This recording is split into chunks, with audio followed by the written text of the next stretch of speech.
একজন আইনজ্ঞ বলে ফেলেছেন, আমার তরফ থেকে আর কি বলবো। আমি 6 তারিখে বলেছিলাম যে কোর্টের প্রতি আমাদের আস্থা আছে। আজকের এই যে নো অর্ডারটা, এটা আমার সেই আইনের প্রতি আস্থারই প্রমাণ বহন করে।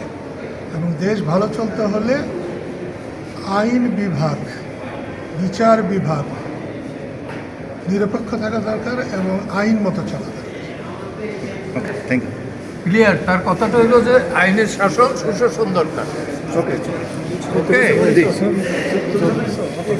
চলেন পুরোটা একটু বলেন। আমাদেরটা বেলা কোর্ট নো অর্ডার দিছে, চেক বেশি কিছু বলতে পারবো না, কারণ অর্ডার তো দেখি নাই। এবং আমি যেটা বুঝি সামান্য জ্ঞানে, যে বীর মুক্তিযোদ্ধা আব্দুল লতিফ সিদ্দিকী মুক্তি পেতে কোনো বাধা নাই। ওকে, আপনি একটু বলবেন এই যে আদেশটা নিয়ে আপনার প্রতিক্রিয়া কি? কোর্টের ব্যাপারে